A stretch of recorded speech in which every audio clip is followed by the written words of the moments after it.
Lebih paten lagi. Soalnya Raja Jawa ini kalau kita main-main celaka kita. Makanya saya langsung sambil sarapan ketawa.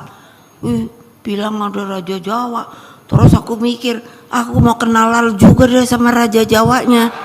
Tanggapi Bahlil bicara soal Raja Jawa, Megawati sebut saya sarapan sambil ketawa. Ketua Umum PDIP Megawati Soekarnoputri mengaku tertawa ketika hendak sarapan pagi ini, usai mendengar pernyataan Ketua Umum Partai Golkar Bahlil Lahadalia yang menyebut keberadaan Raja Jawa. Megawati mengaku, pagi ini ia menanyakan kepada bawahannya mengenai apa saja berita yang dimuat koran-koran media massa.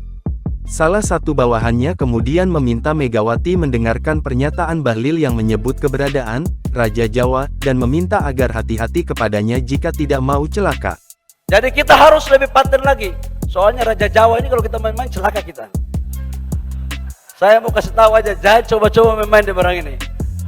Ini, waduh, ngeri-ngeri sedap barang ini, saya kasih tahu. Ini Pak Bahlil ngomong. Terus saya ketawanya gini, wih, dia ngomong Raja Jawa kan. Terus, maksud saya gini, kayak dia ngerti artinya Raja Jawa gitu. Dalam acara pengumuman bakal calon kepala daerah atau wakil kepala daerah di kantor DPP PDIP, Jakarta Pusat, Rabu tanggal 22 Agustus tahun 2024. Ini Pak Bahlil ngomong. Terus saya ketawanya gini.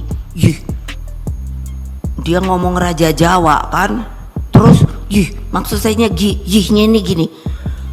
Kayak dia ngerti artinya Raja Jawa gitu. Karena dia kan dia orang mana sih, NTT apa mana tuh? Megawati mengatakan, ujaran terkait keberadaan Raja Jawa itu tak ubahnya sebuah kegilaan. Presiden RI ke-5 itu pun mengaku sarapan sembari tertawa dan berseloroh ingin berkenalan dengan sosok Raja Jawa yang dimaksud Bahlil. Terus aku mikir, aku mau kenalan juga deh sama Raja Jawanya. Mega juga mempertanyakan pernyataan Bahlil bahwa sejak kapan terdapat sosok yang disebut Raja Jawa. Padahal, pernyataan itu telah didengarkan banyak orang. Sejak kapan ada Raja Jawa?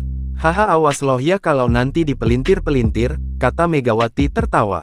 Download Tribun X sekarang. Menghadirkan lokal menjadi Indonesia.